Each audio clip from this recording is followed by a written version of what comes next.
Epic Gaming Night is made possible by the support of patrons like you.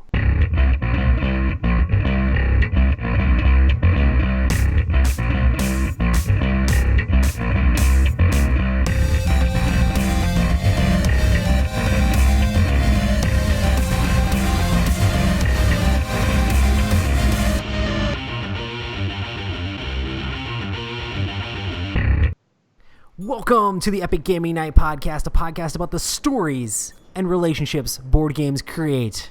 I'm your host, Roy Cannon, and with me as always is Matt. Hi. How's it going? It's pretty good. Rob will be joining us in a little bit. He is currently working hard, I'm sure. But yeah, today we're going to be talking all about awards. The Spiel des Jahres was announced, and also the Dice Tower Awards were announced, and I thought it'd be fun to talk about those a little bit. But I guess we can talk about what we've been playing and such, seeing that stuff's probably a lot of news as well. Hype, everybody in chat! Time for some epic gaming. So hey, Matt. What's up, man? You been working hard? Or you got to play any games? Probably not. Maybe. Who knows? Did you do it? Nope. Exciting. No. Did you get to put any inserts together or put together any Kingdom Death monsters? You're just living the dream. Yeah, I cleaned out my garage and cleaned out part of my basement. You have a basement? Yeah. Nice. It's unfinished, though, so right now there's just a bunch of junk in it. So I'm trying to get it to where I can prospectively finish it at some point. Nice. Yeah. I also want to say we're going to be announcing how you can win your own Tiny Epic Game Haul. Gambling Games sent me 2 of these. One's for me, and the other is for one of you awesome people. We're going to talk about how you can win those a little bit later. We'll wait till Rob gets on here, and maybe after we're done talking about playing games and such. But make sure to stay tuned, and we'll tell you how you can win one of those. Hype! Because, hey, if you have lots of Tiny Epic games, you need a Tiny Epic Game Haul to carry them all in. And then it just feels like one giant game in a giant game bag. Anyway, cool. So I got to play a couple things, mostly with my kids. I played some... I actually taught my kids how to play Marvel Legendary. Scotty really enjoyed it. It was a little bit above Violet's head. But she didn't want to recruit any of the male characters, and it was hard to actually play the game that way. But I got a chance to play with some of the X-Men stuff and some of the stuff from the Villain set, which is kind of cool. Not Villains, the Venom set. So, yeah, how's that? So they made a new set with Venom, and it has a few new keywords, which are, one is... I forgot exactly how it's worded. I could go grab the instruction manual. But basically, it's like if you have a certain number of cards in your score pile, then it'll trigger an ability. Like, hey, you have to have 3 cards in your score pile. Like, you have to have, beaten gotten bystanders or beaten villains for it to actually trigger. But then there's also a second ability that tags on with that's called, Indigestion or something like that. One is, I think, called, Hunger or something like that, and the other one's Indigestion or something. But the other one triggers if you don't have that many, and then the other one triggers if you do have that many. So it's kind of like, if you're this far in the game, this one, a special ability you get. If you're this far in the game, that's a special ability you get. Which is kind of interesting. And then it brings back a lot of other special abilities and stuff like that. I just thought it was cool because it had, Venom Doctor Strange, and Venom Rocket Raccoon, and Venom Deadpool. So it's just kind of interesting having all those. It's just a whole bunch of different Venom heroes. Okay. And we didn't play with Venom villains. We played with the Red Skull because I wanted it to be a short game. And the Red Skull's the easiest boss, seeing that I was teaching kids.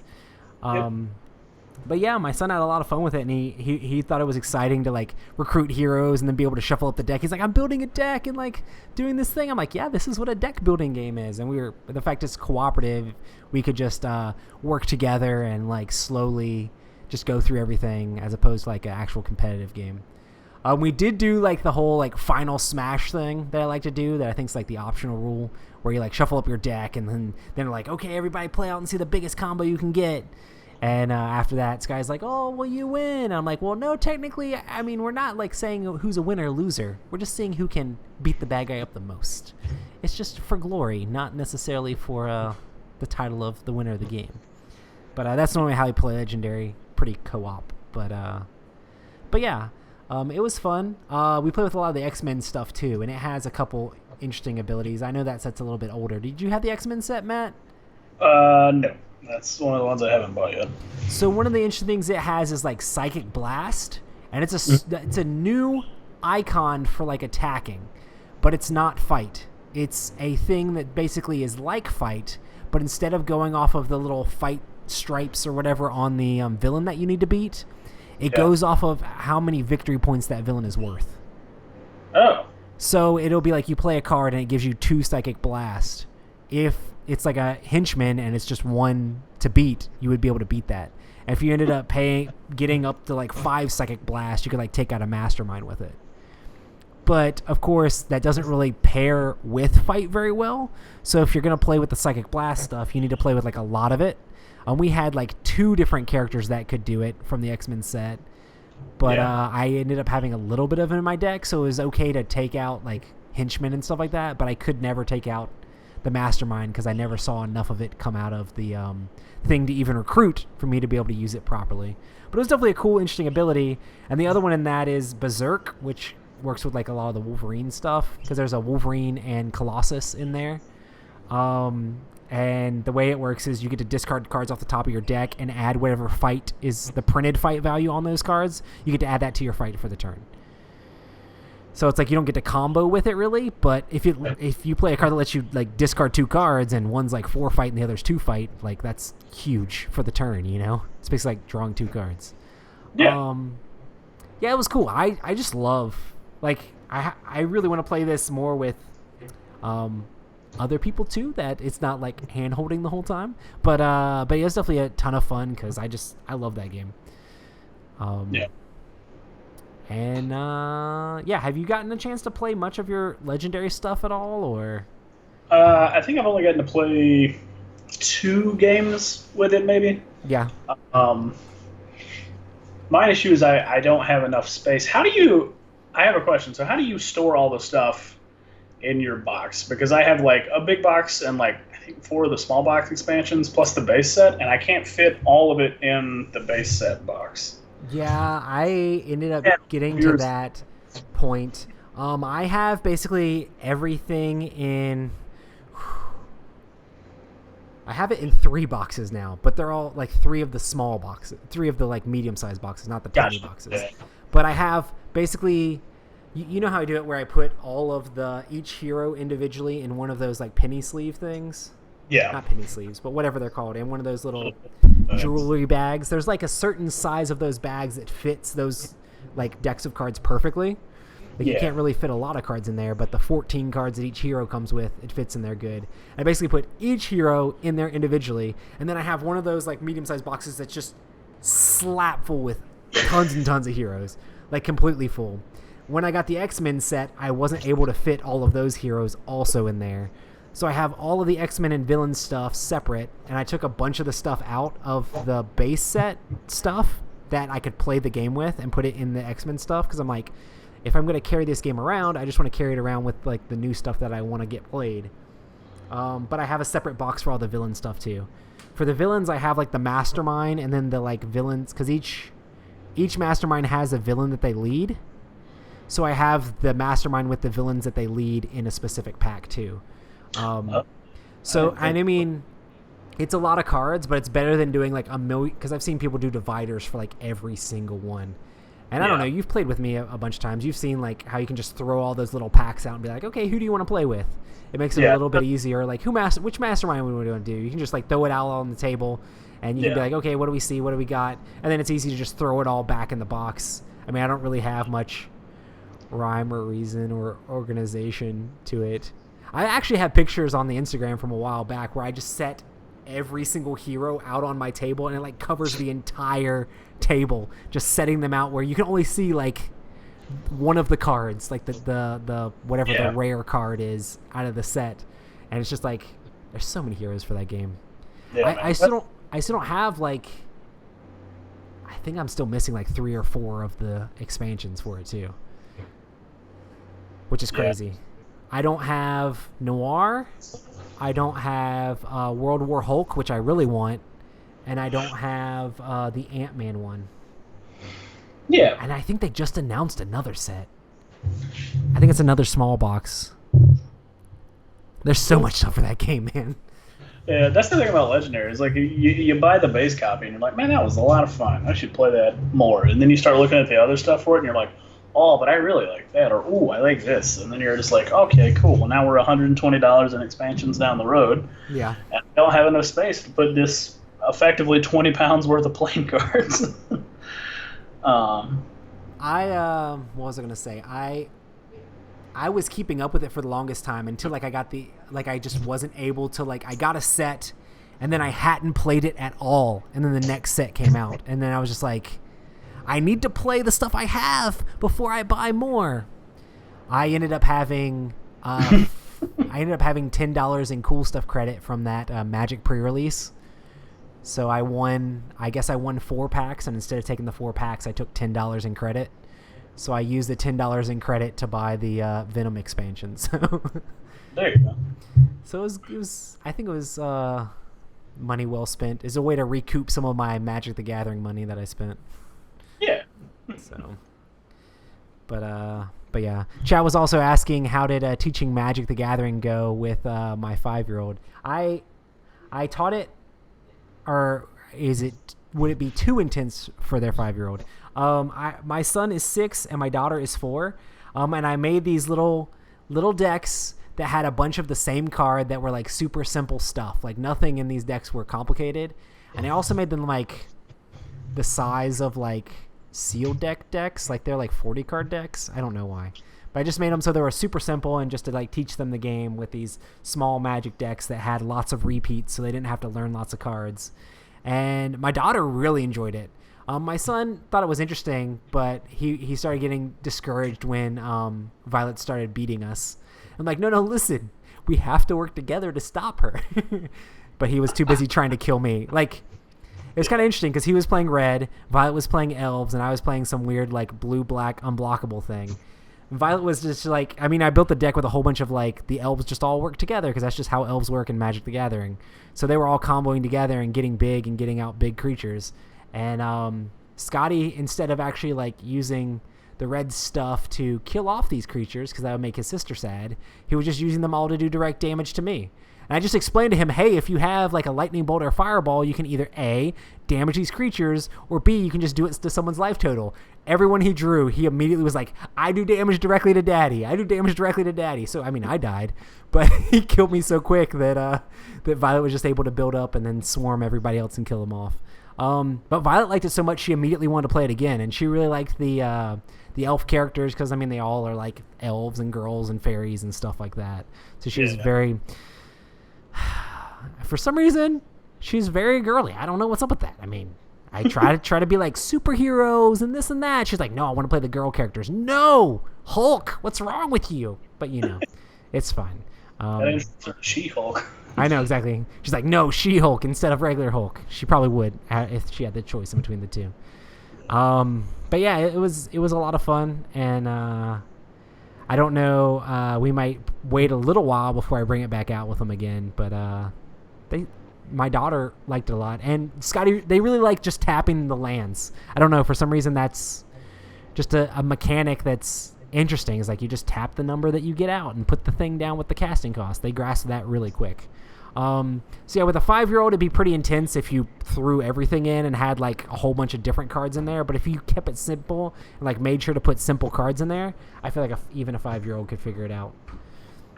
So yeah, there you go. Hype. Yeah. Also, I posted that I taught my kids Magic the Gathering, and a bunch of people said, well, there goes their college tuition. They're never going to be able to get into college now because you taught them Magic. And I'm like, thanks guys. Yeah. They're like, #bad parenting. I'm like, whatever. Actually, some people were excited. Other people were not. But it's fine. Yeah. Chas, what's your favorite expansion to Legendary that you would recommend buying first?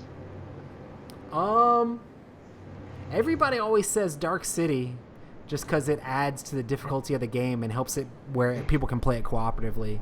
Because like that, just the base set is very much like, it's really easy if you play it straight up cooperative.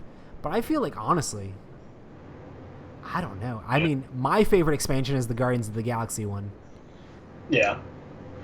For I me feel like personally.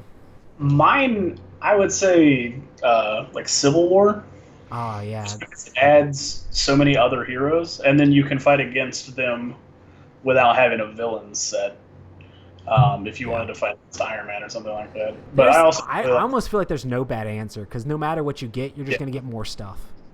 And whatever you get, no matter which expansion you get, when you play the stuff within that expansion with that expansion, it makes for like a really good game. Because I feel like that's how they mostly playtest this stuff, is like they put in the stuff you get to start the game. Hey, you get your starting agents, your wounds, your bystanders, your recruit lady that costs 3 and gives you, she's basically like a silver from Dominion, the silver from Dominion lady.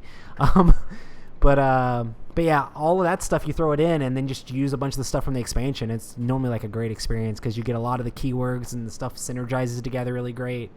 But I like fighting against Thanos, and it feels very Infinity War-ish, so I like Guardians of the Galaxy.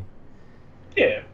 I also like the Fear itself one, just because it's a neat storyline, and you get Hulk and Juggernaut have big hammers and run around crushing things. And who doesn't want one that you have to like slap your hands on the table and yell like smash or something like that when you play it?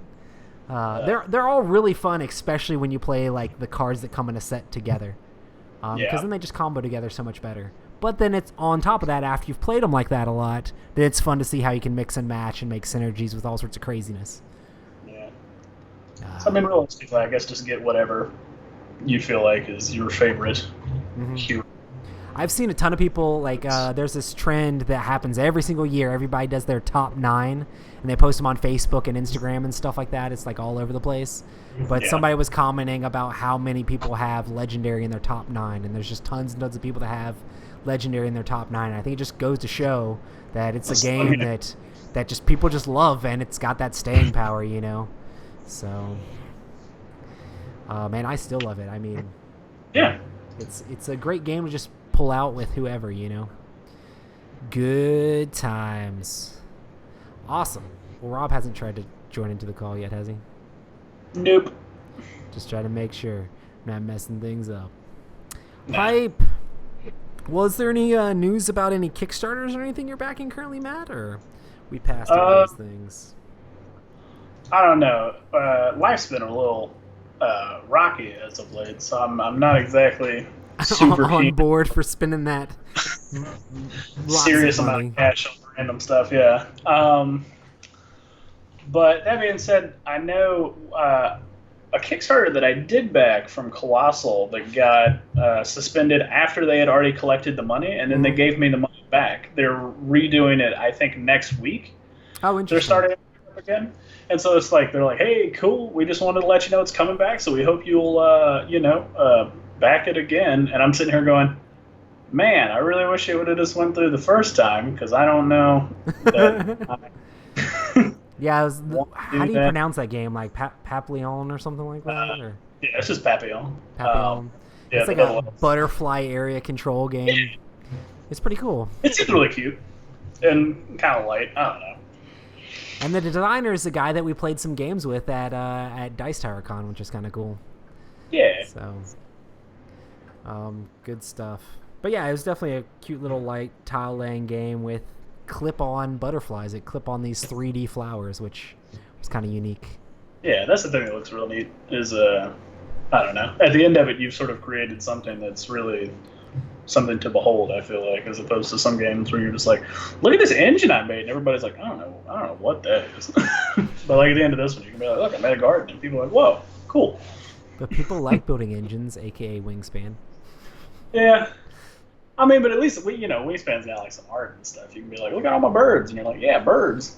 Look at all my birds. But it's like, if you were to look at like Brass Birmingham, it's a good game. It's a fun game. Everybody really likes it.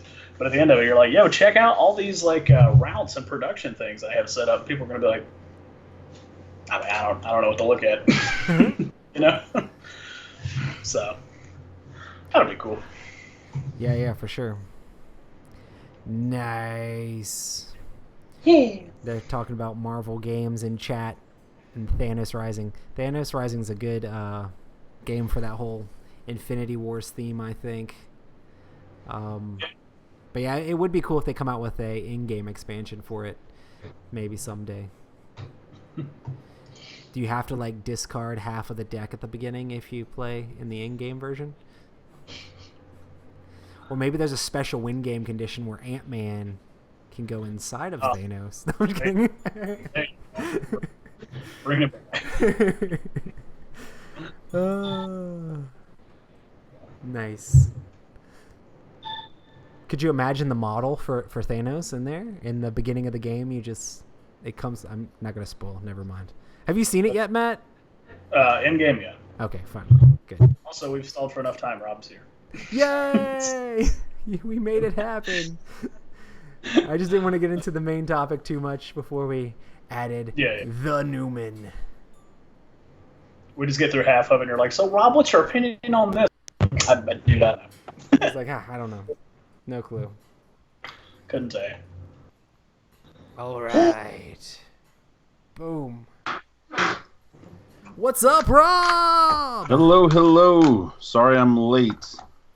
I'm sure our viewer count will triple now that Rob's on. I don't know if it'll triple. It may go down, actually. I know a couple people came in and said, Rob's not here, bye. No, they didn't. No, they didn't. Yeah, thanks. But now they will. Rob's here, bye. No, I'm just kidding. How's it going, man? It's going good, man. Sorry, I've got the kids at home with me, and the wife is gone. And so trying to run a company and put kids to sleep and do a podcast. Wow, my that's priority of hardcore. the podcast was not as high as the others. As I putting apologize children for in bed. So I have this little baby monitor, That's awesome. and if it goes off, It's done for. in my mind, I'm gone, but in reality, it's like a brisk walk. There you go. So we just got done talking about what we've been playing. Matt played lots of awesome games and talked all about them, and then I played... Really? Did he? No, he didn't. But but I talked about Legendary for like half an hour. So Yeah. Well, I played a game. nice. It's the same game that I talked about last time that I played. Oh, really? You're playing more Song of Ice and Fire? Bro, I'm Dude, into man, you're it. getting that practice in for that tournament. I am, and I practice with the Night's Watch. Oh, yeah? And I don't know if anybody's familiar with the Song of Ice and Fire in the forums and some of the things, some of the complaints about the Night's Watch and stuff, or not complaints, but just some of their abilities. They're not wrong. The they Night's good, or Watch, they just- they don't. So here's the thing about the Night's Watch. They hit pretty good. Their defense is pretty good. But they heal up like nobody's business. Yeah. Like, it is really hard to get rid of a unit. You can't kill the crows. You can't. I was throwing. I had invited a buddy over because I wanted to practice for the CMON tournament that's coming up. And so I thought, let me try Night's Watch. And so I tried them, and man, I didn't lose a single tray. And the one time I lost a rank, the very next move, I got the whole rank back. What was your opponent playing? He was playing Starks. The Starks turned on the wall. But he was also playing with the Berserkers and the Tully's Sworn Shields. So he had heavy hitters and heavy defense. Gotcha. And I don't know, I felt really good. I was able to take out a lot of his stuff, which, his defense, hung in there. But Maester Aemon, he comes in, and his ability alone is heal a wound automatically, and if they've lost more than one row, heal another wound. Just do it. One row or one wound per row. And then if you put him on the track that heals 3 additional wounds and removes a token, it was just like, man, It's really, really hard to kill those guys. So I enjoy playing A Song of Ice and Fire. I'm going to continue to play A Song of Ice and Fire. I'm excited for. Got a jet. Gonna watch some Indiana Jones. Well, have a good night. But anyway, so I'll quit talking about it. But that's what I've been playing. Nice. I think. What did you? Roy, I think you would like them. Out of all the factions so far, they're still not like a fantasy faction. Yeah. But I think you would like them, just because like the meta and the things that you can do with the cards, and you can attach cards to them. So you don't just play cards, but they have vows, and so you can attach vows to them. And so some of the cards that I would attach onto them is if another unit is attacked this turn, then another if a Night's Watch unit is attacked this turn, then another friendly unit may make a free maneuver or a free retreat. Gotcha. So they like combo actions or something. Bro, so I would have my guys that were engaged do a free retreat and then get another charge. So like they were constantly charging every round. Gotcha. That's cool. Yeah, it was pretty amazing. I'm excited to mess with it after CMON. So we'll see what goes. Supposedly there's spoilers for a Baratheon army that really? are going to be released. Nice. And so I'm excited for Baratheon. And some other stuff. So anyway, Song of Ice and Fire. King army. Well, see, in the books, there's not a Night King. Well, I mean, they're still undead in the books. They're undead, but they don't have a Night King yet. They're still, there they have have been White talks Walkers. You could still do White Walkers. Yeah, but there's not enough leader type characters. You don't think? I don't think so. But the thing I am excited about, though, for the books is in the books they talk about ice spiders and ice bears and giants and stuff like that. And so that's what's pretty cool is like you could have these crazy armies. But I am going to my dragon that comes in for Joan of Arc when eventually it comes in. I saw somebody 3D printed a dragon and put stats on him and created like a Drogon. Yeah. And then basically the dragon is the whole army. It's like a 40-point. Does he have a special ability to destroy the first player marker? Get it? I do. But anyway, so I'm excited. I'm gonna paint mine up or try to paint it up, and then so we'll see. What did you think, man? No spoilers, but what did you think? Of the finale? Yeah. I'm not like disappointed or anything. They told their story, whether people liked it or not. Like that was their story. Yeah. Like I know the books and stories that I write, not everybody's gonna like it, and so they told their story. Of course, I wanted different endings, but the show never gives you what you wanted. It's never given you really what you wanted. That was one of the things that annoys me. All these people complaining about Game of Thrones. I'm like, wait a minute. Game of Thrones has always like betrayed you. I'm surprised it didn't betray us more. I was almost expecting it to be even worse at the end. Yeah.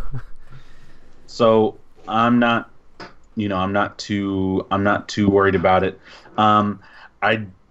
Without spoiling too much, at the very end, when somebody gives a quick look back and just keeps going, I'm like, all right, just keep walking. Nice. You know who I'm talking about? Yeah. He's just like, oh, okay, all right, guys, and he just keeps going. Yep. And so I did like that. I did think it was interesting with the whole Arya felt like Reaper cheap. I don't know if you know Chronicles of Narnia that much, but that's what it felt like with Arya. Well, George R. R. Martin said a lot of his stuff, a lot of his writing and other things like that is definitely influenced by Lord of the Rings and Tolkien. And Chronicles of Narnia? Yeah, a little bit, but I would say more Lord of the Rings. Nice. But anyway, I thought it was cool, just to see, just to see it all happen, and it's tough. It's almost like a legendary or a legacy game, like especially a really good one. Like you get that sad feeling when it's over with. Like, all right, crap, what am I gonna play now? Okay. So anyway, I immediately canceled my HBO account. I saw that. Everybody was laughing about it. I made sure to screen cap it, so it was funny. Good times. Well, hey, tonight we're talking all about awards in games. So there's two different awards that were announced, the Spiel des Jahres and the Dice Tower Awards. I don't know anything about those, but yeah, cool stuff. We want to talk about these and what we think about awards and what we think about these nominations, because it's not the actual awards yet, but the nominations. So for the Spiel des Jahres, the nominations are Just One. Have you guys heard of this? I know two of these games. One of these games I have no clue what it is. Just One is made by the same guys that made Seventh Continent, but it's like a party game. So it's like crazy. It's like an interesting game too, because like it's you have like teams, it's cooperative, and you're trying to, all these players know a word and they're trying to get the player to guess the word, and they all have to secretly write down their own words. It's going to try to lead them to that word. But if anybody writes down the same words, they go away before the person gets to see them. So it's kind of interesting. Like say the word was like tree or something like that. Well, maybe you'd want to write green, but maybe green is too obvious, or maybe wood is too obvious. So maybe you write something a little bit more abstract, like, I don't know. Like maybe forest would be too obvious too. I don't know. But there's all these things that people are going to write, or like you're like, hey, carving, or hey, knot, or hey, I don't know, leaves.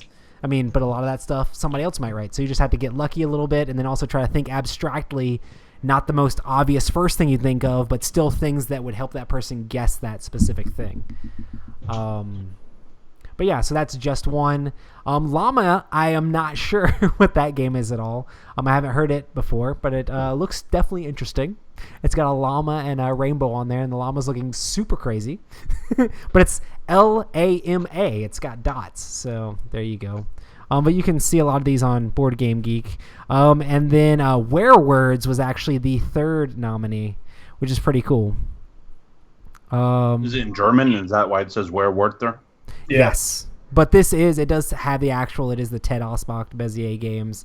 And in Germany, Ravensburger is actually the one that put it out. So the people who nominated this actually played the Ravensburger version of it, but it is the same game as the Ted Osbach Bezier version. But then they also have some recommendation titles on here. Reef being one of them. I love Reef. Have you played Reef, Rob? Reef? Yeah. Yeah, that was good stuff. But they have several games over there as recommendations. Yeah, Emerson Matsuchi's game. Yeah, I wish that Reef was up there. And then the Kinderspiel des Jahres, which is like the little bit more advanced ones, are Carpe Diem, Detective from Portal Games, and Wingspan, which is pretty cool because I know a lot of people like Wingspan, Detective. I think Carpe Diem's one of those more Euro type games, but still cool stuff overall. I still need to play Wingspan. I know Matt liked it, right? Yeah, I liked it a lot. It's one of those where I've been like, man, I would like to actually get a copy of Wingspan, but it's just always sold out. It's always sold out. That's what I was going to say. It's already hard enough to get it now, but now that it's been nominated, so it's like they're expecting, I think, another shipment in July, maybe? It's going to be gone. And it's just like, cool, so I'm just never going to pre-order. get my hands on a copy because they can't make enough. Can you pre-order it through Cool Stuff and guarantee it? No, they stopped taking pre-orders because they had pre-orders and then they were filling them so fast that Stonemaier couldn't guarantee that they would be able to get enough copies. That's awesome. Yeah, I know there are a bunch of game stores, not a bunch, maybe. There was at least one game store in particular that was super mad about the amount of Wingspan they got and got in a super big argument with Jamie Stegmaier, which I don't think ended up good for them. But, Big drama. Yeah, all that drama. But yeah, and then the kids' games are the Kinderspiel des Jahres are 3 games I haven't heard of. I don't even know how to say these. I can say Go Gecko Go. And what is this other one? I can't say these other games. Fabulantica and Aldo Winkinger. There you go. But that one's from Haba. It's got to be good, right? It's got like It's gotta be Vikings good and if it's from barrels. Haba. Come on. I want to look at this game closely. It's got Vikings and barrels. Maybe it's like Blood Rage Light. It's a kid's game about drinking. This is what we can hope for. Really. There you go. That board game store throwing shade at James. The annual barrel bowling contest is taking place. Now courage, skill, and taking risk are required so that players use the ball to knock down the right barrels. So you're, I guess, like flicking balls at barrels. Interesting. Cool. It's action dexterity and fighting is one of the categories under it. So I guess you fight each other. Who knows? Good times. Hey, did you guys see CMON opened its first official board game store? Yeah, I thought that was kind of interesting. It's like in Singapore. But it's official store. It's like straight CMON. Yeah, and the pictures I saw of it like was packed, which was crazy. Yeah. So that's pretty cool. Especially if they have like a bunch of like their stuff set up and they're running a bunch of their miniatures games and stuff like that all the time. That would be really cool. Like, it makes a lot of us Song of Ice and Fire people upset because they wish they there could are a lot of things on back order, like here and in the UK, but the shelves were stocked in Singapore. Well, if you want to play Song of Ice and Fire, you need to go to I can't even say it. I can't. It doesn't work. Singapore. Singapore. Singapore down by the seashore. Yeah. Anyway, good times. Blizzard are Spiel des Jahres nominees. I haven't played a lot of these, but they definitely look like some awesome stuff. Only one I ever played was the Werewords. Mm-hmm. And the only other one I'm interested in playing is Wingspan. I'm not really interested in... You're not interested in just one? Come on. My like the other ones, I don't know. I'm not a big Spiel des Jahres person. Like, like the local stuff, I guess gets me more. Mm-hmm. But nothing in here to me screams Game of the Year. But that's my own personal opinion. Yeah. And I think there are other Euros that are better than those Euros that were nominated. That I've actually seems like played. A lot of their stuff is definitely like the Spiel des Jahres nominee is normally like super light family-ish stuff, but this stuff's like super party game-ish. It's not even like a family style game. It's like a party style game. It's kind of but even the Kinderspiel, mm-hmm. There are games I thought that were a lot better, and I haven't played Wingspan, but I'm sorry, just nothing about a bird excites me to play. It's supposed to be like a good engine builder, though. Yeah, but like the theme of birds, does nothing for me. Now, if it was like a remake of the Alfred Hitchcock movie, and you're gonna do like a Wingspan of that thing, like, all right, if your wingspan is so big, you can pick up X human. If your wingspan is not so big, you need 10 birds to eat X human, whatever. Like that'd be cool. But I don't know. I just think that there were better. games. Yeah. And we'll get into them actually in the next award category, but just not that impressed this year. Well, next we were going to talk about the Dice Tower Awards, which is kind of interesting. Kent Parker would say they are great. What is it? You said all of those Kinderspiel games are great. I love you, Kent. Don't ever change. Don't let me change you, Kent. Nice. So the Dice Tower Awards, which these are what I'm excited for. I think these have some amazing games and some games I really want to play. Oh yeah. So I would guess you go down the list. The first one's Game of the Year, which should be the last, but we'll talk about it since it's at the top of the list. So Game of the Year. So these are done like basically what came out in that year or what was available. That like we try to make sure, or we, saying that I'm like kind of the Dice Tower now. You are. And I literally put together the PowerPoint for this that Tom showed on the video. So there's that. But yeah, it's basically games that came out or were widely available in the US / Kickstarters that actually came into backers in that time frame. It's like, so if Board Game Geek doesn't say it's actually that year, sometimes it's like, okay, well, it actually came out the following year because that's when they launched it on Kickstarter, not when people actually could play it. So Game of the Year, they have Root, Teotihuacan, City of the Gods. I can never say the name of this. Yeah. Chronicles of Crime, Underwater Cities, Brass Birmingham, Western Legends, Architects of the West Kingdom, Rising Sun, Everdale, and The Mind. which do you think is probably game of the year for you personally for 2018? This is really tough. For me, it's tough in between two, but I think I know what I want. I think I know what I'd pick. It's a game I don't even have, and it makes me sad because I really want it. I don't know why I didn't put that on like my want list. Was it Western Legends? Western Legends, yeah. I think Western Legends is great. I still need to play several of these games. I really want to play Chronicles of Crime because it seems really unique and really cool. Yes, I really want to play. Actually, I want to play all of these. Yeah. So I don't think The Mind is the game of the year, but I hope it's, and I'll check in the later categories, most innovative game, yes. I really enjoyed The Mind. To me, it's between Brass Birmingham and Western Legends. Yeah. And if I had to choose one, I'd probably go with Brass. Oh, yeah? Now, don't get me wrong. I love game Western guy? Legends. I love Western Legends. I'd rather play Western Legends. Like one's a 9 out of 10. The other one's like an 8.9 out of 10. But I I'm didn't not realize you liked Brass that much. This is like such a stupid analogy, but Brass was like the cat I had growing up. I didn't want to like it, but I did. But at the same time, I it thought made you me wanted to like it because you said it Well, I looked mean, I amazing did, but I from the don't beginning. I don't care for Euro games. I wanted to play it because it looked beautiful to me, but like that was it. That was like the only appeal going in was that it was a gorgeous game. But I just really liked how everything flowed and everything worked together. I really enjoyed on how kind of quick paced the game really is, but how it's kind of heavy and deep at the same time.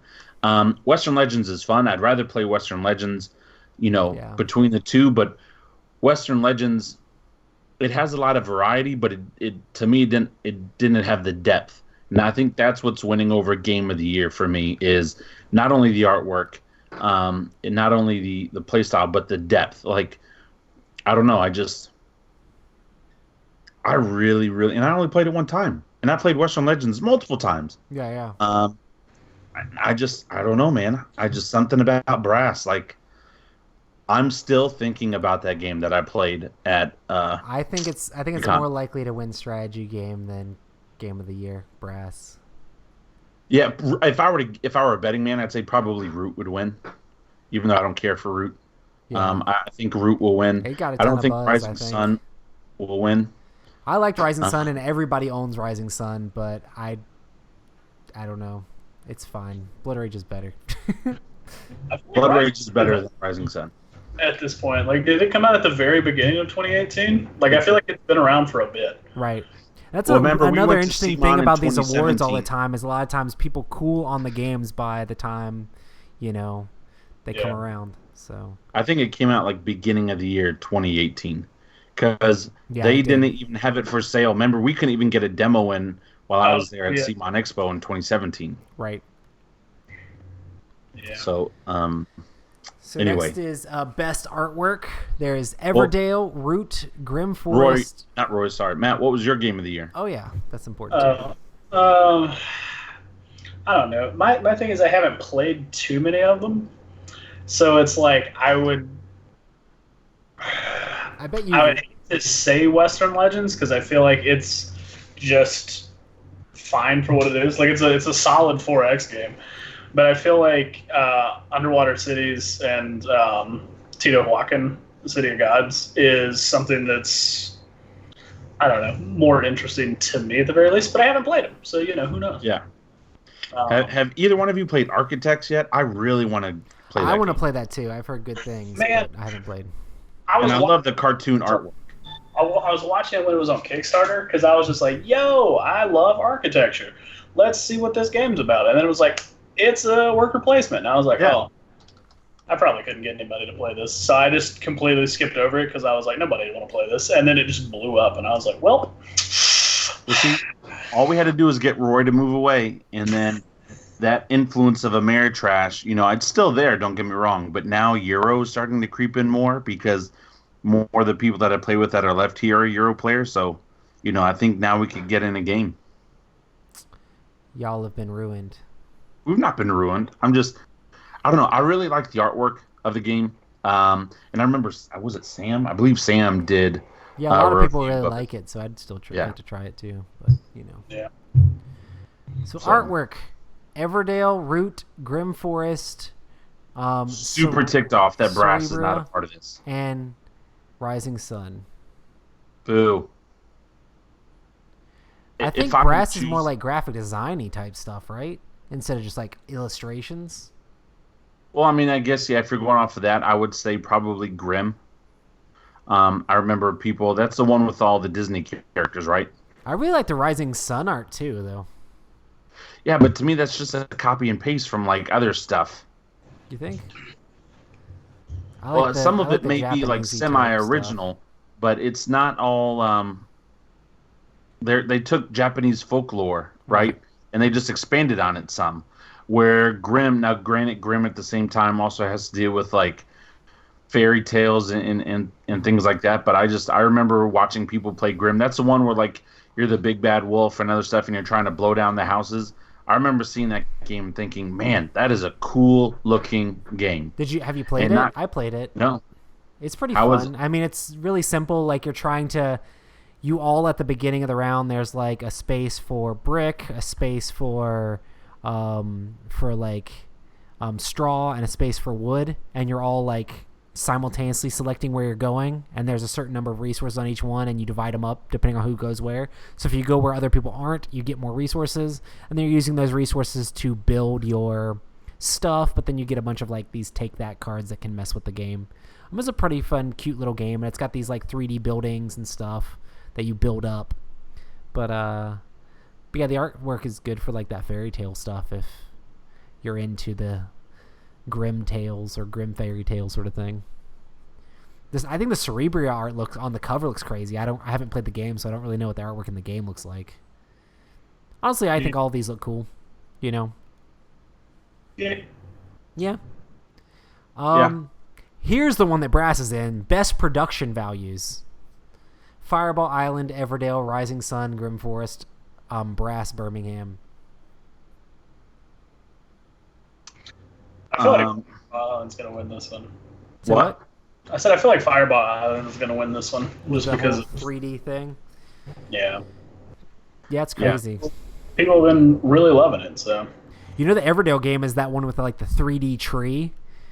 yeah, So that's really cool looking too. I was just looking at it. It looks neat, but I don't know. Yeah. I always Yeah. love miniatures. I don't think Brass. I like Brass for the artwork. So to me, it doesn't really fit the category of production style. Because you also, the style that we played with, we had to play with a Kickstarter version to get all the extra like little Yeah. wood chiplets and stuff. So like the base game itself, to me, outside of the design on the board and things like that, yeah, nope. I would Best- say if you're going to say production, I would say personally this one would be where I would get Rising Sun. Yeah. Just because the details they have on the dragons in this one, Oh, yeah. and the details that they have on the miniatures, I mean, that production quality is next. I mean, you're looking at Warhammer style, almost style production for a mass published game that's like already put together. And then with the big playmat and everything else like that, I just think, I personally think that's better than just the little printed out island that they have for Fireball Island. But I think Rising Sun's too old now, and Fireball is still new or newer, Yeah. and still hot. So, best cooperative game: Chronicles of Crime, The Mind, Detective, Modern Crime board game, Stuff Fables, and Just One. I think it's cool to see Stuff Fables because I like that game. Yeah. But I really want to play these detective games, Chronicles of Crime and Detective.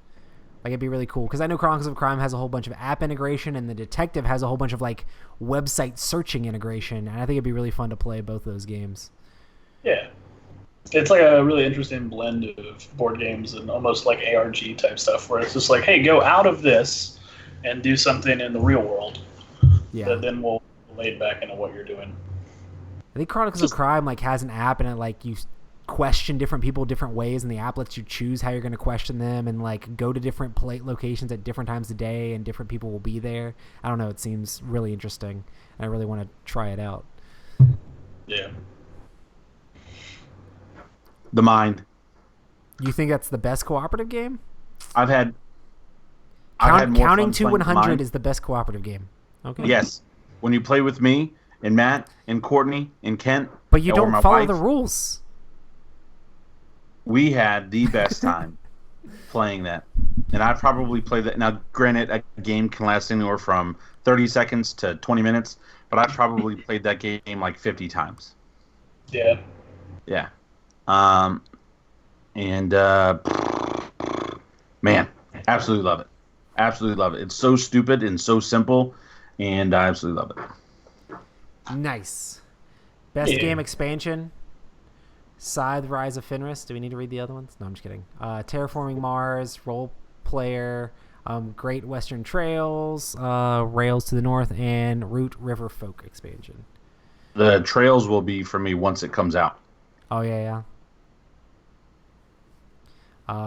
Did you play with the Prelude stuff, Matt? Yeah. I like it. What all does that one add? Is it more cards and stuff? So- or That one adds like you have a it is just more cards, but you add in, I believe it's like a small operation that starts up at first. So it sort of helps your engine. So you get dealt a couple of these cards at the same time that you get dealt your corporation card. So you try to decide between the two how you want to set everything up. So it's do you get to be SpaceX? not yet. But one of these days we might get there. But yeah, I really like it. It was one of the things that when I played with it, I was just like, I'll probably always just keep playing with it because I really like it. Adds a bit more to the game. Gotcha.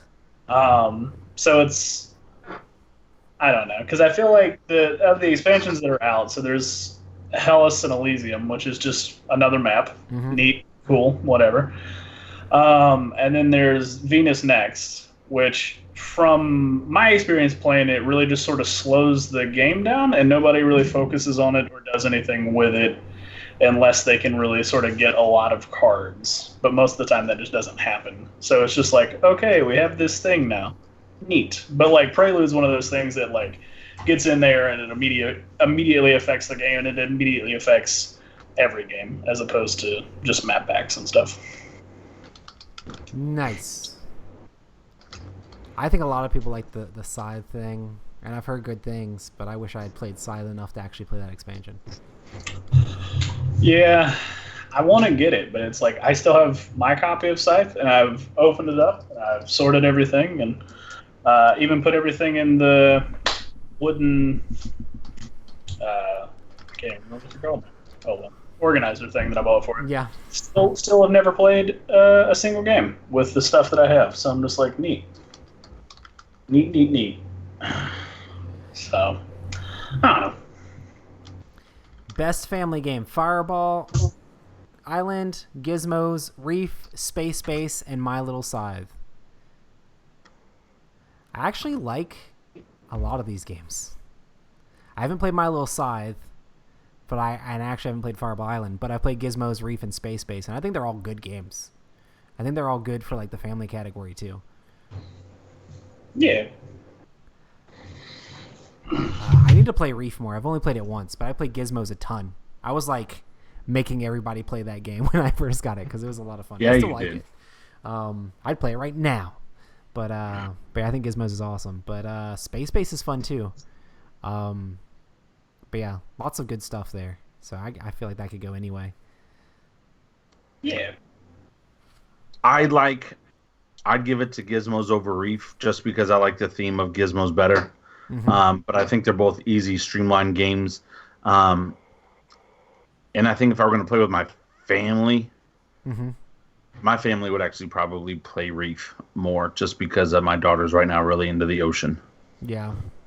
So It feels like Reef could be a little bit more complex because like to figure out how to min-max those cards can be. Well, see, I feel like Interesting Gizmos would puzzles. be more complex for them right now, just because you're that engine building. Like Yeah. they're not into engine building, but stacking 3 green wreaths or 4 orange, or they could get that more. But again, I'm talking about a 6-year-old.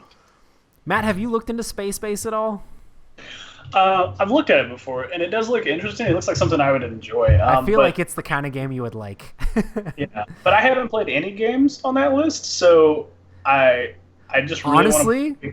I feel like you might like them all. My Yeah. little Scythe, you probably just rather play Scythe, but But yeah, I don't know. I feel like I would like them all. Roy's been hyping up Gizmos for a while, and then I know I like Wingspan, and I was looking at something, and then I think it was maybe Stonemeyer's website was just like, "Hey, check it out. If you like Gizmos and you like Terraforming Mars, you probably would like Wingspan." And I was like, "Huh, I like Wingspan, I like Terraforming Mars, so I'll probably like Gizmos." yep, pretty much true. And both of you guys have been saying Wreath is pretty fun, and I like building things. So I mean, It is. honestly, almost everything on that list is something that I just want to play. Mm-hmm. So Yeah, lots of good games there. You can't really go wrong. Yeah. Best new designer, Chronicles of Crime with David Cruel, Necrophobia with Catherine. I can't even say all these names. Dipple, Stipple, Smartphone Inc. with Ivan Lashin, and Grim Forest with Tim Eisner. and Quacks of Quedlinburg with Wolfgang Warsch. So I haven't played any of these, but I think the one that appeals to me the most is probably Kathleen Stipple. The idea that you're blindfolded and playing that the whole time. Dude, I feel like we should play that at Dice Tower Con. oh, hey, do y'all want a copy of that? Yes. Okay. Do you have one?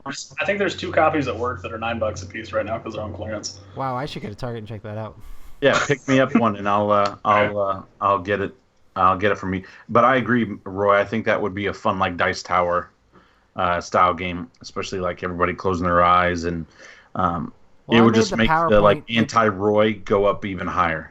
It doesn't show on the thing here, but Wolfgang Warsch had Quacks, The Mind, and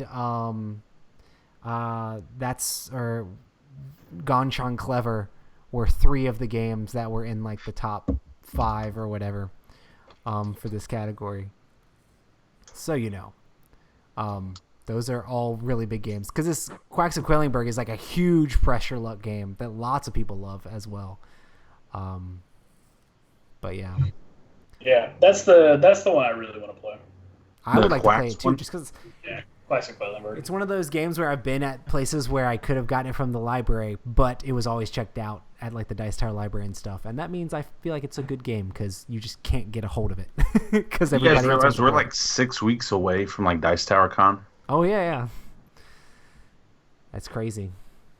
It's like not that far at all.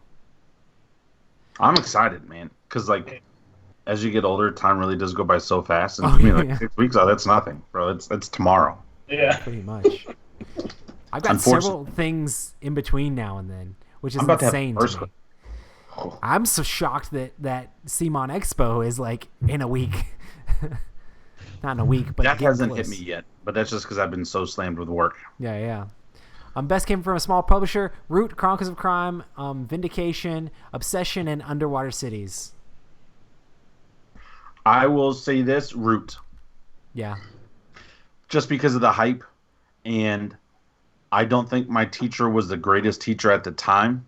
Now, I'm not saying they're a bad teacher, just it didn't go well for me, but the hype behind Root, I have heard of these other games, but I haven't heard the hype behind these games anywhere compared to the hype for Root. Everybody was trying to get their hands on Root. And still trying to get their hands on Root and the expansion and everything that just came out. And so I think for a small publisher, it had such a huge year, and I'd give it my vote.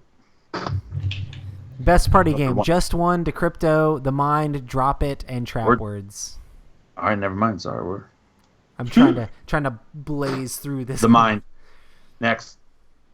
I've played Drop It. Drop It's fun, but I don't think Drop It's going to win this category. Drop is like a cool little dexterity game where you're trying to drop these shapes and not have shapes touch the same shape or the same color, and you get points based off of how well you drop it into this. But when you drop it, do you have to act like like it's like warm or hot or something like that? No, you don't have to drop it like it's hot. Okay, there you go. Hey, little white boy knows some stuff. Nice. But yeah, I haven't played Decrypto either. I heard good things, but Yeah. Best game reprint. Curse of Fireball Island, Curse of Volcar, Brass, Endeavor, High Society, or States. Fireball Island. I feel like if Brass didn't come out with the new version, that it would probably do better than in this category specifically. But I feel like nobody talks about the reprint of Brass. They talk about the new Brass Birmingham. This is Brass Lincolnshire or whatever. So, Yeah. No, we only played Brass Birmingham, and they said that's the better one to play. Don't Right. play Shire. I think I have to agree with Nicholas in chat. I'm not sure why the mine is a party game, because it's like a party game at the library. Yep. It's like everybody's like, all right, guys, get ready to sit still and be quiet. Here we go. Yeah, but you still have fun though. Yeah, I mean, you do, but it's like it definitely takes It's like not a party. specific group. Oh, bro, it's a party in the head. Party in your mind. You know what? Brass is your downer, whereas Happy Salmon is your upper. Yeah. I mean, say, yeah. Both party games. I can see it. I can see it because, I mean, anyway. I can see both arguments. Yeah. I don't know. Anyhow. Best strategy game, Root. I can't even say it now. Teotihuacan. There we go. I said it before, kind of okay. Coimbra, Underwater Cities, and Brass Birmingham. I'm going to have to go definitely Coimbra on this one. I'm joking. Brass Birmingham. I've heard good things about I was Coimbra, like, though. hold up. Wait a minute. I'm actually really interested to see what comes out of that, because I am very interested in Teotihuacan, and I think it went on sale cool stuff the other day for like $20 or $35, like something that seemed really cheap to me, and I was like, I should buy this. And then I was just like, no, I need to save money. I mean, the good thing about these lists are like all of these games, regardless whether they win or not, like these are games that people like a lot. You know, like a lot of people really like these games to have been nominated. So it's really good stuff. I just want to see how it stacks up, because I've also heard a lot of good stuff about Underwater Cities. Like Trevor said, he really likes it and says it's comparable and just as good as Terraforming Mars. Yeah, people are like, it's underwater Terraforming Mars. Terraforming Mars, you're going into space. Underwater Cities, you're building cities underwater. Hence the name. And I've been looking at it on Cool Stuff, and it's been out of stock since I put it in my wish list, and I haven't seen it restock the entire time. Or if it does, it sells out instantly. So I'm just like, okay, cool. So clearly there's a lot of demand for these games. I feel like Cool Stuff like will send you a notification of restock if it's like actually back in stock for like more than a day. But then it'll like come back in stock for like a day, and it'll be like, okay, we should send out this. Wait, it's gone. They're like, well, we can't even send out the notification before it's gone. Best game theming: Western Legends, Root, Detective, Stuff Fables, or Chronicles of Crime. Western Legends, Cowboy Hype. No? Okay. Sorry, I what, feel like Stuff Fables should win it, though, because I think that Stuff theme Fables is really like, cool too. big theme. And Western Legends, it's like, yeah, it's on theme, it's on brand and stuff. It's like, Nope.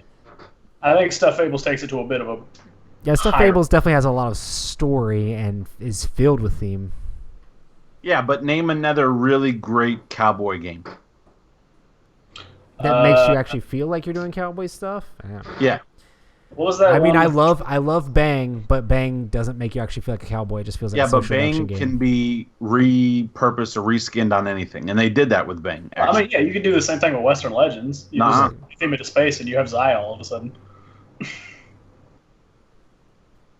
Like it. Bam, bam, Okay, I mean, I don't know.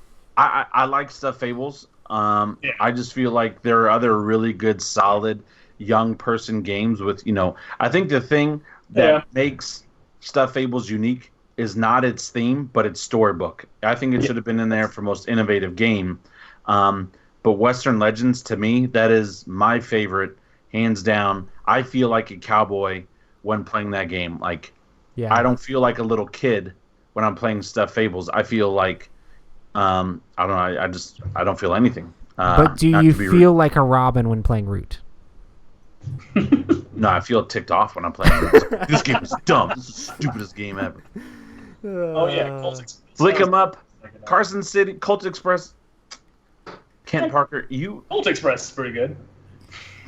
But that's just about train robbery. That's not like a full cowboy game. How many other train robberies are you aware of? I mean, I don't know, but like you could do a bank robbery. You could do something. I think your point on Western Legends and Zaya, I think that's a valuable that's just sandbox. That's like a category of game. Yeah, but I think Western Legends does a fantastic job with the gold, with the poker, with the sheriff, with the bandits. Like, it does a really good job of, yes, you could reskin it, but it works so well. And now with the new expansion, when they're having the train come out and you can ride the train and rob it and all that kind of stuff, like, I just think... I think the expansion will really set it forward in my mind. Yeah. Yeah. We'll see. But then again, when we played, we also played very base. We didn't play with a whole lot of the extra stuff that the original Kickstarter. No, we didn't play with weapons. any of the original. We didn't. All we played was the base.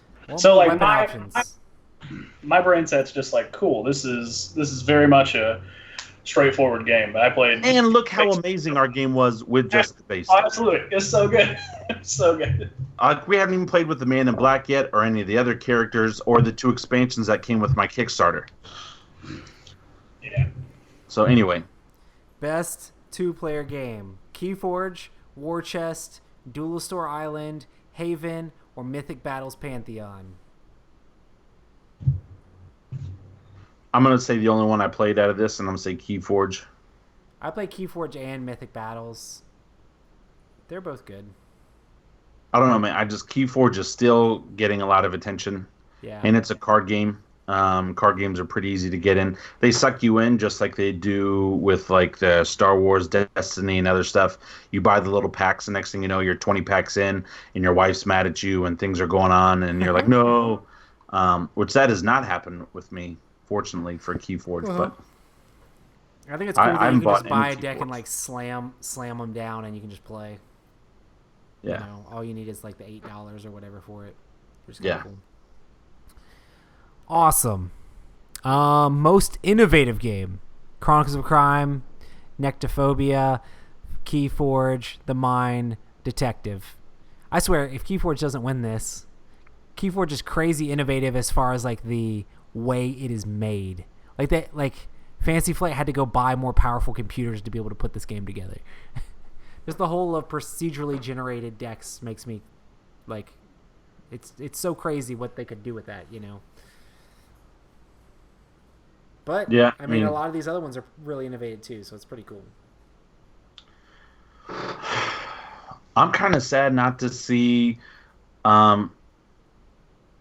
Werewolf Legacy not on Best Party Game or some of these other games or Theme or something like that. I had a lot of fun with Werewolf Legacy. I don't think many people got into that game, which is kind of crazy. I think we're like the only people that actually finished it. It was a lot of fun. I thought we had a good time. I mean, we had a good enough time that we're going to be trying to play it again at Dice Tower Con. Yeah. Is it an official event? I asked Tom about it a couple times. He hasn't actually given me any official thing or whatever about it. Was that because he's gone right now? He's not gone now, but I can ask him about it again. So much stuff always going on all the time. Man, you're just living the life, bro. I know, right? I'm going to be working at Dice Tower Con. Like, working a lot. You will be working a lot? Yeah. You'll get to play some games, man. We'll see. Have the new guy be like, listen, you're the newer editor. Shut up. Sit down. I feel like, personally, I'll be a little upset if The Mind wins Most Innovative Game. Oh, yeah. Just because it's a game that we used to play in Boy Scouts to keep the young kids quiet. Yeah, I don't think it's Like innovative. it's not. There's nothing really special about it. So I don't know. I think the only thing that's special about it, and I really enjoy the game. I Yeah. think the main thing that's special about it is like, why didn't anybody think of this first? Yeah. It's like Codenames. Yep. Codenames, fun game, great game. A lot of people enjoy it, but it's literally just like a simple guessing game.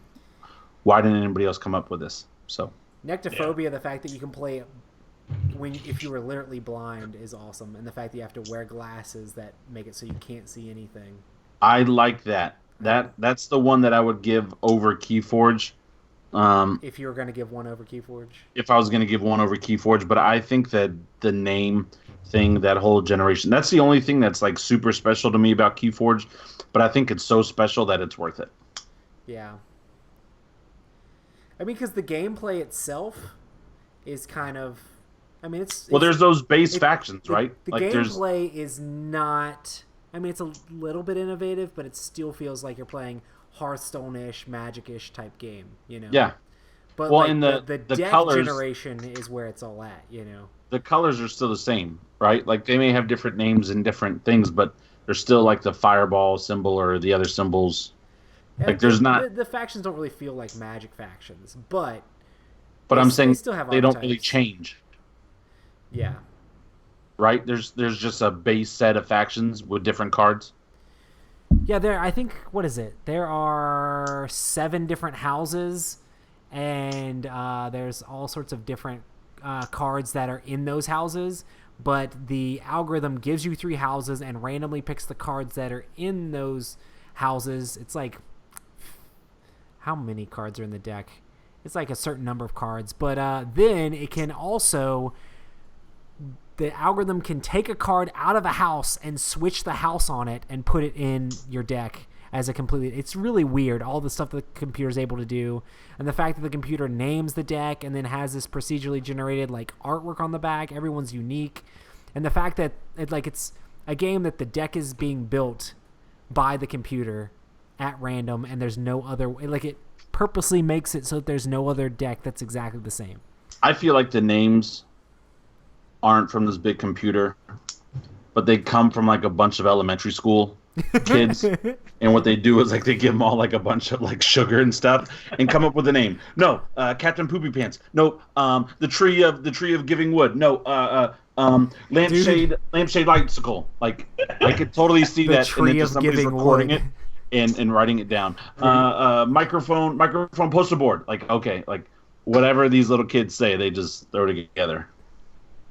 I wouldn't be surprised if that was a real answer. I don't think it is, but it could. That's cool stuff. Awesome. Well, that is the entire list. Oh my goodness. Tons and tons of stuff. How are you guys liking it on Monday? It's I good. keep forgetting it's happening. I know, right? And then Roy sends out the email, and I go, "That's right, I have a thing." Yeah, it's definitely getting used to. For me, it's like I used to have like Monday would be like get back to work day, and then Tuesday it's like okay, now the podcast. Now it's like come off the weekend straight into the podcast after work. It's like but yeah, it's good. And I'm gonna go to game night tomorrow, so that'll be cool. Hey. And I might not even take my own games. I might try to play something new. So there you go. Yeah. Yeah. Also, Saturday is my birthday, and I'm trying to set up a TI4 game at Cool Stuff. So, hey, if either of you want to come down to Cool Stuff Miami, I'll see you there. Oh, man, if I could. Matt's like, I'd be there in a minute. come for the TI4, stay for the pizza. Come for multiple reasons. There you go. Come for the pizza, stay for the TI4. Yeah, I just show up with 4 larges. I'm like, hey, guys, what's up? Let's do some things. How do you feel about like different awards? I know we have these Dice Tower Awards and Spiel des Jahres, but there's also the Golden Geek Awards and like Origin Awards. And how do you feel about like different awards, and how do they like change your opinion on a specific game if you see that it's been nominated or wins a specific award? I'll let you guys answer first, but I do have answers. Yes.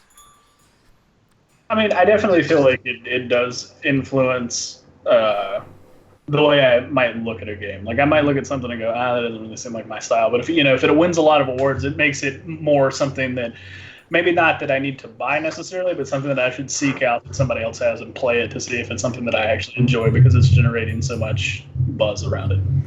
I feel like with so many games out there, like with good, there's some awards out there. It's just kind of like, okay, yeah, whatever. But if a game gets a whole lot of buzz and is winning like these awards, like it might not necessarily be your style of game, but you can like be sure that the game is pretty good. You know, like hey, a lot of people like this game, so I don't feel like it's just going to be a busted bad game if I like try that out or at least sit down at the table with it, you know. There's so many games these days, it's hard to tell what's good and what's bad. And when you see different things like this, it's like, oh man, that might be worth something like to give a go, you know. Yeah. What do you think, Rob? You're like, it doesn't change my opinion on it at all. It really doesn't too much change my opinion on the awards. I'm happy that the awards happen. I'm happy for the people that created the content and are getting recognized for it.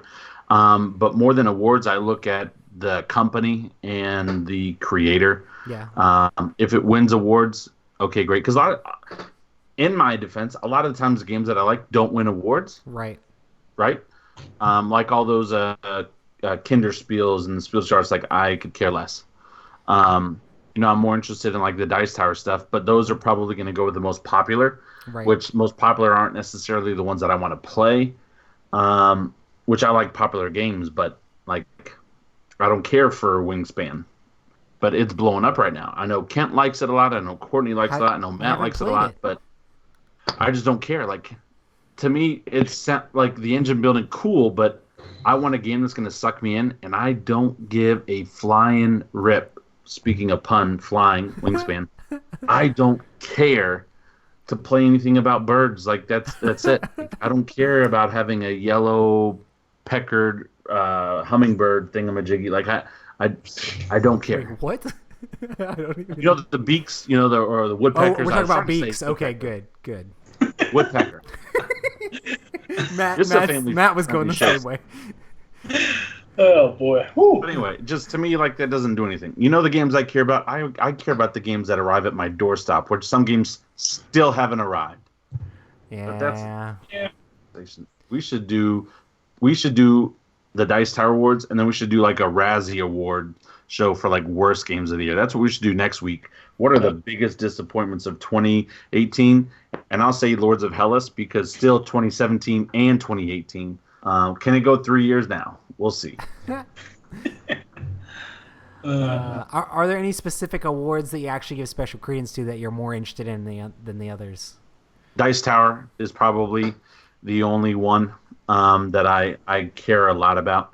And it's not because you work there or anything like that. I always like Dice Tower because I feel like they have a good plethora of different stuff. And also, I've followed their content for years. I remember back when Tom was wearing those suspenders by himself in that weird little room in like 2 or 3 houses ago. Yeah. Back when he was doing all that crazy stuff. And so I've always liked the Dice Tower and what they've done. So that's about it. But the whole Europe thing, good for them. Now, I'll love those games if it's a game that I like. Then I'm like, you know what? You got it right, Spiel des Jahres. You done good, but I think it's interesting because there's tons of games that like have won the Spiel des Jahres that I'm just like, yeah, I don't care about that game. Yeah, and there's some that are like, okay, that's kind of interesting, but there are some people that like, I mean, if it wins those awards, it's gonna sell a whole bunch of extra copies, which is kind of crazy.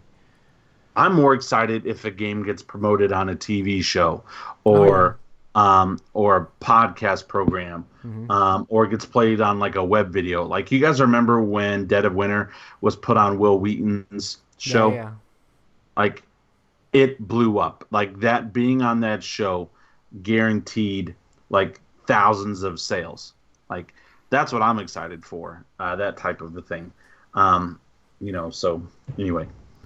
Are there any games from last year that you think should have been nominated or deserve awards? I have to think of that list. Nobody loves Heroes of Land Air and Sea except for me. That's what I was going to say. I was like, where's that at? Nobody loves it except for me. I'll heard tell you, Frostbite. it was there for people to vote on. They didn't vote on it. They didn't care. Whatever. I'm the only one. I'll stand there in my solidarity. Hey man, I still have all of my stuff in shrink. Come on, man. You need me to put it together for you? No, I take that back. I don't have the newest expansion with the air or water people. That's still in shrink, but everything else is open. Okay. Um, I'm excited to play. I was like, man, I'm Heroes of Land, Air, and Seed out because I played it so much at like Dice Tower West. But Yeah. it's been a while now. It's been like a month. I need to play it again. Wow. Well, I'm not going to take it. Like, I played it on the cruise. I played it like 3 times, and then I played it like 3 times at Dice Tower West. And it's a pretty big game because we played like 5 players every time I played it. So it's a lot of people I went through teaching the game. Majority of the time when I play these guys, like one person will have played it, and that's teaching a bunch of new people. It's a lot of fun, but yeah, I want to play it again because it'd be cool. was the Song of Ice and Fire last year? Thanos Rising was last year. I don't know what category. Yeah, Song of Ice and Fire. To me, that'd be 2-player game. Oh yeah. Even though it's a miniatures game, I really like that. And then Thanos Rising, I think, would be a great family game. Whatever, I'd vote for Thanos Rising in cooperative game just because I like it that much. Or yeah, but anyway, yeah, there are a couple, but I don't know. There was nothing that I just kind of like was like, oh man, like again, I don't care for the award. So, Hail Hydra, bro, Hail Hydra. Wait, I feel like Hail Hydra was. Wait, no, when was Hail? I guess Hail Hydra was last year, right? It says, yeah, I'm on BGG right now. That would be good for like party game category, I think. Yeah, for sure. I don't know, man. I don't know why it's not getting the love, but I feel like Hail Hydra is like one of the better social deduction games out there right now with the right people. I For think sure. so many people out there are like social deduction gamed out, and they're not willing to take their chances on more, or they're like, yeah, I have those, even though it's really, yeah. really good. It's probably also really hard to convince somebody who owns like a Secret Hitler or like a werewolf that they always play and they're just really used to that to jump into something else that has its own sort of gameplay and dynamics. Or Deception, Murder in Hong Kong. That's been my biggest struggle. Is I like them about the same, but I think Deception's a better game. Yeah. But I can get more non-gamers to play Deception than I can get them to play Hail Hydra. And also, I've had better outcomes when those non-gamers have played Deception over Hail Hydra. I played Hail Hydra, I think, twice now with non-gamers or non-Marvel fans, and it did not go the way that I wanted it to go. Like, nobody cared about their powers. Nobody tried to, like, min-max stuff or, like, get into it like we did at Cabin Con. Mm-hmm. But Deception, Murder in Hong Kong, by the time we're done with the game, everyone's yelling at each other. You killed him! You did it! I love that about the game. And it's complicated, but it's not complicated. Like, it's an easy game to play. So I really want to play Oathbreaker more, but that's this year, the Game of Thrones one. That'd be a fun one to play. I don't know if I'll get it. I know it's going to be in the Dice Tower library, I think. So hopefully I'll be able to play. Well, when you're not working, try to get in the game. So many games. I'm a little sad the Spectre Ops expansion didn't make it, but it makes sense as to why. But it's, you know, sad. I really like Spectre Ops. I love Spectre Ops. I haven't even played the expansion. Have you played it yet, Matt? I didn't play it when we were at Dice Tower Con, but the table was set up, so I went and looked around and looked through it, but there was nobody sitting at it, so I basically just skimmed everything at the table to understand what was in the expansion. There's a lot of good stuff, but I feel like it was stunted hardcore because of, you know. Oh, and also the misprint. Right. Yeah. Other issues. Asmodee, they're a great company. They know what they're doing. I don't think that was Asmodee's fault. I feel like that was, you know. Anyway. That was Plaid Hat's fault? Well, it was their graphic designer. So. Yeah, but I don't think just the. I don't think the parent company it was the misprint. I don't think it was the misprint. Is the one that's in charge of proofreading the board. You know. No, but aren't they in charge of promoting the board since they're in charge of distribution? What do you mean? Oh, like you mean not just the misprint, but the hype of the game? Yeah, it didn't get a lot of hype. Yeah, I guess it got hype with us because we love Emerson. Yeah, but Where else were you hearing people talk about? Man, I'm excited for Spectre Ops expansion. Yeah. Nobody. I feel like after the error stuff came out, then they were actually kind of like trying to hush it more. I was like, oh wow, okay, that stinks. Anyway, Yeah. cool. All right, man. Awesome. Well, I guess that's been a show. I do want to talk about this thing, though. Everybody who stuck around till the end, or sticking around, staying around. I don't know. Did you see this, Rob? Gameling Games sent me an extra game haul thing for their Tiny Epic games. So, hey, if you're into Tiny Epic games, take a picture of you with a Tiny Epic game or a picture of your Tiny Epic games and do hashtag Tiny Epic Gaming Night and post it on Twitter or Instagram, and I'll randomly select one of the people to do it. We'll probably do this for a couple weeks, so that way we have plenty of entries. But, hey, you got to hear it on the podcast. Do it. Take a picture of a Tiny Epic game and do it. Hashtag Tiny Epic Gaming Night. Make it happen. And you can have a thing. You don't get all the games in it. It's this one that actually is sealed and will be sent to you. Rob's like, I want all the games. Well, I mean, I have the games of it that I want. I'm more interested in the carrier. I need a good. Yeah, it won't be able to carry a bunch of big games at all, but man, it fits those Tiny Epic games perfectly. Now I need a game haul for all my Heroes of Lander and Sea. That's what I need next. Do you think you could ever get that into one box?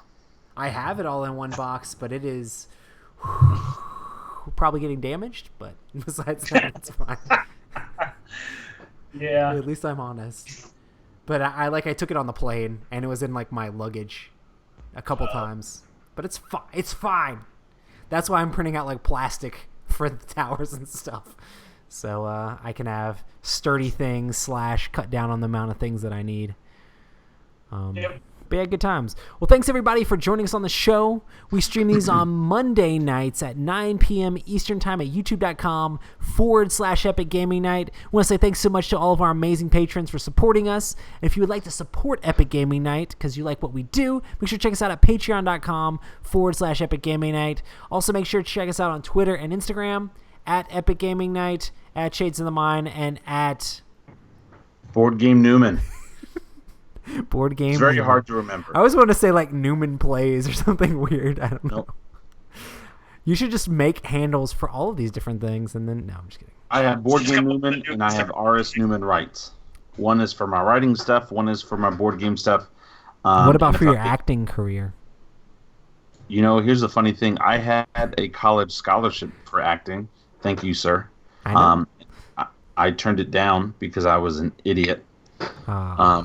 But anyway, RS Newman Writes and Board Game Newman, and that's all you need. That's all you need to worry about. Awesome. Well, thanks everybody for awesome. joining us. You're all the best. Yeah. 100%. And We love you guys. I can't yeah. wait to see the Dice Tower Con. Rob Newman strips. What? Nope. I guess Nobody wants that's to see your that. new I don't even Instagram. want to see that. I don't even want to see that. Thinking about that makes me throw up in my mouth. That's that premium Snapchat everybody keeps going on about. Is There's a that the premium next tier Snapchat level? now? Rob's got his own premium Snapchat. I'm literally hearing about premium Snapchat for the first time, but I quit doing Snapchat like 2 years ago because I would get so distracted that so I would be on Snapchat and then I'd get a phone call or something, and so I'd go take the phone call and I'd come back and I couldn't see any of the stuff because it already deleted. Yeah. So I'm like, I'm trying to see what my friends posted. Did you see my Snap? And I'm like, no, because I clicked on it, but then I bent down to grab this thing, or I grabbed that paperwork here. Or you have like 3 seconds to look at this picture. It's the stupidest thing in the world. Just post it on like Instagram or something so I can see the picture. Like I know for a while there, Portal Games was trying to do like Snapchat stuff. I'm just like, why? Like, okay, you posted a picture of the prototype that lasts for 2 seconds. Like, Yeah. Okay, great. Nobody uses that for media stuff. which Portal. Anyway, that's They got some nominees. Detective yeah. did They have really some good. nominees, and to be honest, I'm a little surprised that they have some nominees. I've been kind of disappointed with Portal, personally. I'd like to try Detective, though. Anyway, good times. Well, thanks, everybody. We will see you on the next one. Y'all are the best. You guys are the best. Bye. Mwah. Bye-bye.